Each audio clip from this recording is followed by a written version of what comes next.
வாங்கடா சில குட்டிங்களா, 3 தக்காளி ஒரு வெங்காயத்தை வச்சு சூப்பராக ஒரு கார சட்னி செய்யலாம். உங்களுக்காக மட்டும்தான். கற்றுக்கக்கூடிய பிள்ளைங்க கற்றுக்கோங்க.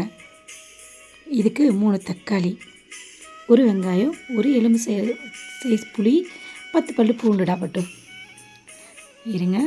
இதை நீங்கள் இப்போ அம்மா அப்பாவுக்கு உடம்பு சரியில்லை, நம்ம எதனா செஞ்சு கொடுக்கணும்னு தோணுச்சுன்னா அப்போது ஈஸியாக செய்யக்கூடிய பொருள். வெறும் மிளகாத்தூள் 2 டீஸ்பூன், காஷ்மீர் மிளகாத்தூள் 2 டீஸ்பூன் பட்டும். இதை மிக்சியில் சேர்த்துக்கலாம்டா. ஒரு வெங்காயம், 10 பல் பூண்டு, ஒரு எலுமிச்சை சாறு புளி, தக்காளியை சேர்த்துக்கோங்கடா.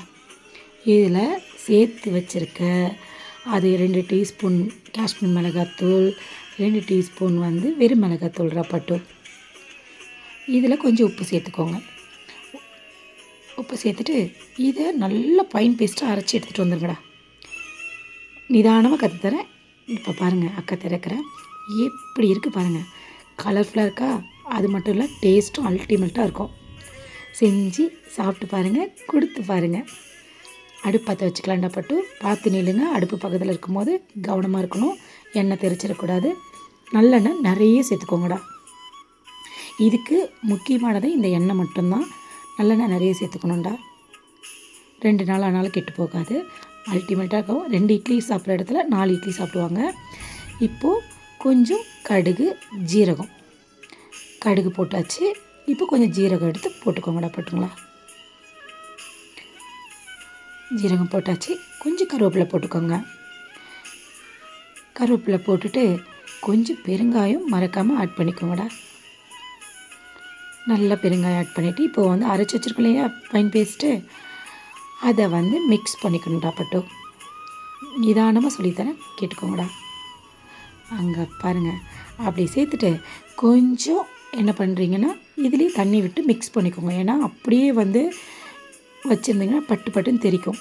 தண்ணி ஊற்றி மூடிப்போம். உப்பு, காரம், புளிப்பு கரெக்டாக இருக்கா, டேஸ்ட்டு கரெக்டாக இருக்கான்னு செக் பண்ணிக்கோங்க.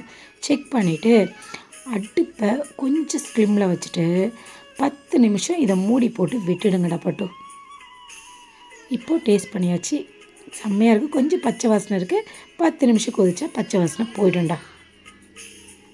எல்லாம் பச்சையாக அரைச்சிருக்கோம் இல்லையா, இதை ஒரு மூடி போட்டு வச்சுருங்க. ஸ்லிம்மில் வச்சுருங்க, மறக்காமல் வச்சிட்டிங்கன்னா 10 நிமிஷம் ஆகட்டும்டா பட்டு.